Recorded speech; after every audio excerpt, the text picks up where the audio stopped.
2024년 마지막 날 12월 31일 매일의 묵상 시간에 오신 모든 성도님들을 환영하고 축복합니다.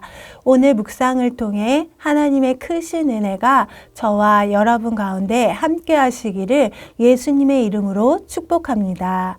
오늘 하나님께서 저희들에게 허락하신 말씀은 빌레몬서 1장 10절에서 20절까지의 말씀입니다. 하나님의 말씀을 경외하는 마음으로 여러분과 함께 봉독하도록 하겠습니다. 갇힌 중에서 낳은 아들 오네시모를 위하여 내게 간구하노라.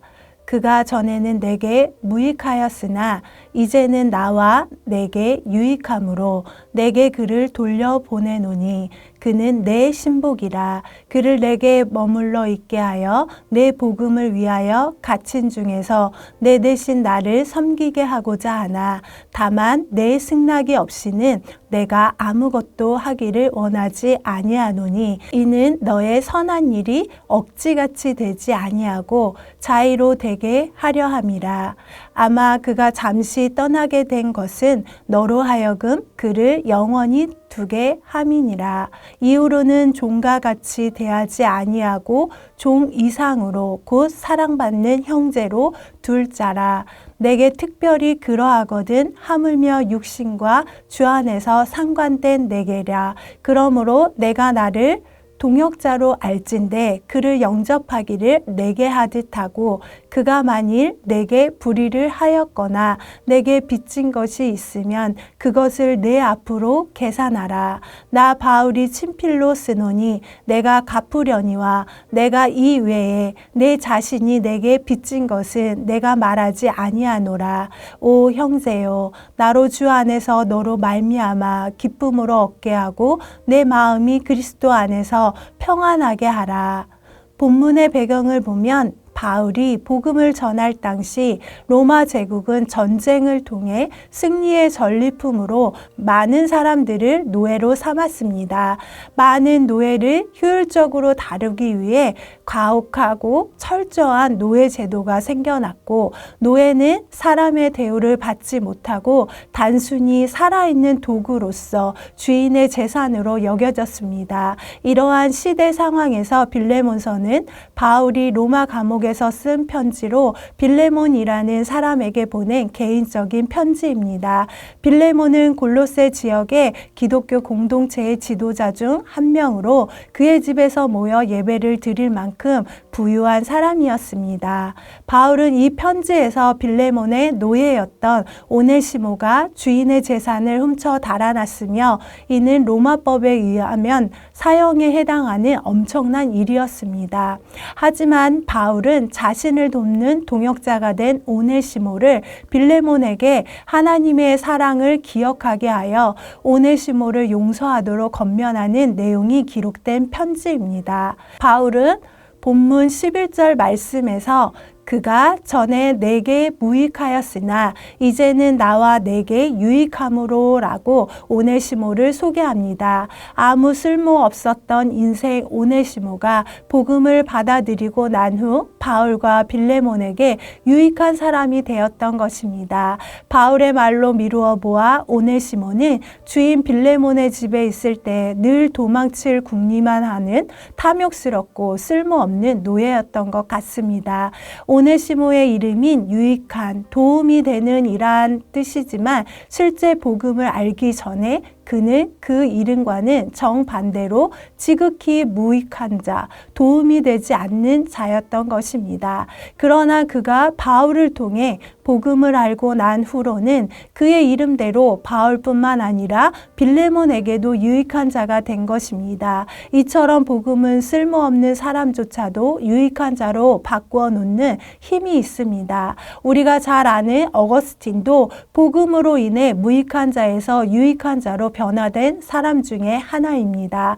어거스틴은 30세가 되어서까지 마니교라는 이단 사상을 따랐으며 생활 면에서도 방탕한 삶을 살았던 무익한 자였습니다. 어머니 모니카의 눈물의 기도를 통해 그런 그가 어느 날 집어들고 읽어라 라는 소리를 듣고 머리맡에 있던 성경을 펼쳤는데 로마서 13장 13절에서 14절의 말씀으로 낮에와 같이 단정히 행하고 방탕하거나 술 취하지 말며 음란하거나 호색하지 말며 다투거나 시기하지 말고 오직 주 예수 그리스도로 옷을 입고 정욕을 위하여 육신의 일을 도모하지 말라. 그 두 구절을 읽고는 즉시 확실성의 빛이 내 마음에 들어와 의심의 모든 어두운 그림자를 몰아냈습니다. 라고 회고합니다.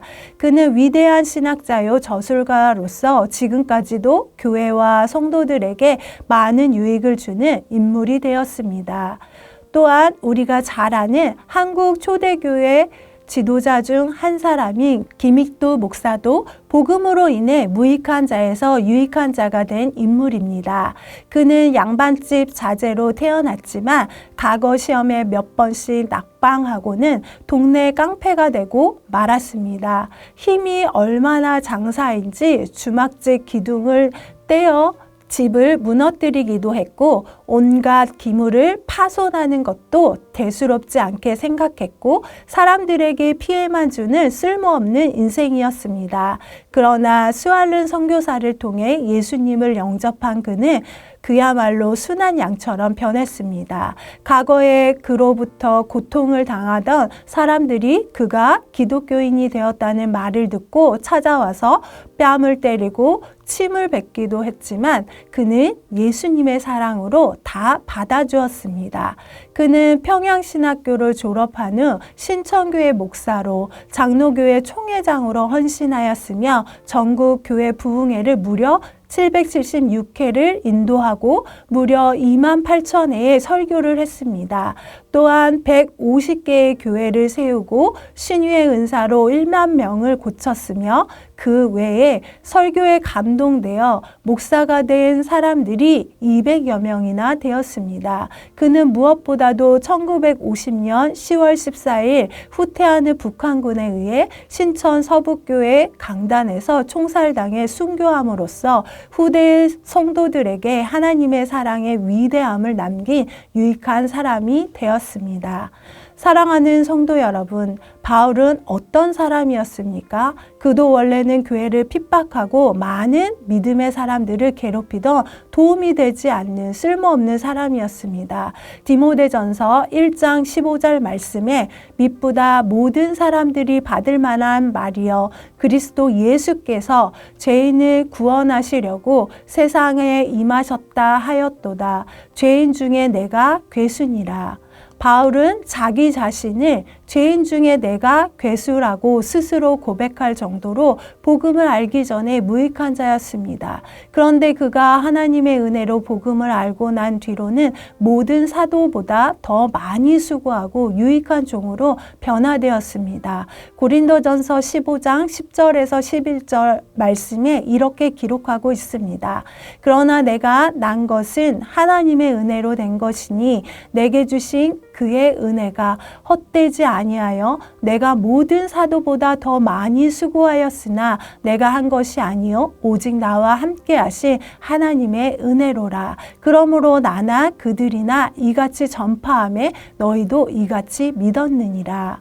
이 모든 것이 다 복음의 능력을 드러내주는 증거입니다. 진정한 하나님의 복음을 쓸모없는 사람을 변화시켜 세상에 유익을 주는 사람으로 변화시키는 힘이 있습니다. 사랑하는 성도 여러분, 누구든지 복음을 영접하기만 하면 변화되게 되어 있습니다. 그러므로 우리는 복음을 영접한 자로서 이전과는 완전히 변화된 삶을 살아야 합니다. 복음을 영접한 후에도 이전과 같은 삶을 산다면, 그래서 여전히 무익한 삶을 산다면 그것은 진정으로 복음을 영접한 것이 아닙니다. 고린도후서 5장 17절 말씀에 이렇게 기록하고 있습니다. 그러나 그런즉 누구든지 그리스도 안에 있으면 새로운 피조물이라. 이전 것은 지나갔으니 보라 새 것이 되었도다. 진정한 복음을 영접하여 그리스도 안에 있게 된다면 우리는 전혀 다른 새로운 피조물이 된다는 것입니다. 본문 12절에서 13절에 바울은 내게 그를 돌려보내노니 그는 내 신복이라. 그를 내게 머물러 있게 하여 내 복음을 위하여 갇힌 중에서 내 대신 나를 섬기게 하고자 하니라고 감옥에서 맺은 전도의 열매 오네시모에 대한 사랑을 표현하고 있습니다. 바울은 오네시모를 자신의 신복이라고 말했습니다. 그것에 해당하는 헬라어는 마음 혹은 내장을 뜻하는 말로 오네시모를 친아들처럼 여기는 태도를 반영한 표현입니다. 오네시모라는 노예가 무익한 사람에서 유익한 사람으로 바뀐 이유가 무엇입니까? 바로 한 사람을 자신의 생명처럼 사랑했던 전도자 바울의 태도입니다. 마치 친자식에게 하듯 관심과 정성을 다해 양육하고 죽을 위기의 상황에서 끝까지 책임지며 도와주는 전도자로서의 바울의 자세가 오네시모로 하여금 진정으로 거듭나고 변화되어 구원에 이르게 하고 유익한 사람이 되게 한 것입니다. 예수님께서는 늘 전도할 때 군중보다는 인격적인 만남 속에서 한 사람을 확실하게 세우는 사랑의 전략을 사용하셨습니다. 삭개오가 그랬으며 사마리아 우물가의 한 여인이 그렇습니다. 또한 예수님은 택하여 세운 제자들을 사랑하시고 끝까지 사랑해 주셨습니다.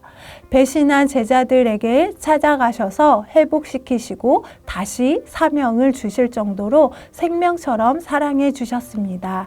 사랑하는 성도 여러분, 예수님은 한 생명을 천하보다 더 귀하게 여기셨습니다. 우리는 모두 하나님 앞에서 빚진 자들입니다.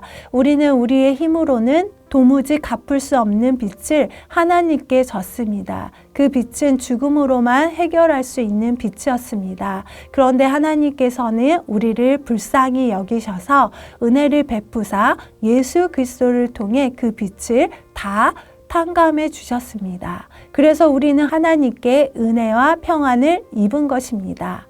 하나님을 섬기는 백성들에게 축복의 언어의 핵심은 은혜와 평안입니다. 우리는 2024년 평강의 하나님이 다스리는 교회, 평안의 복음을 전하는 교회로 새해를 시작했습니다. 우리가 주님 안에서 평안의 복음을 전하는 교회로 사명을 감당함으로써 세상을 쫓아 무익했던 많은 영혼들을 복음으로 변화시켜 유익한 복음 전도자의 사명을 감당해 나갈 수 있는 은혜의 한 해였을 것입니다. 오늘 묵상을 통해 한 해의 마지막 날 복음 앞에 유익한 자, 도움이 되는 자의 삶을 살아가시는 저와 여러분이 되시기를 예수님의 이름으로 축복합니다. 다 함께 기도드리시겠습니다. 평강의 하나님, 우리는 세상의 부와 명예를 쫓아 살아가며 변질된 삶을 살았음을 고백합니다.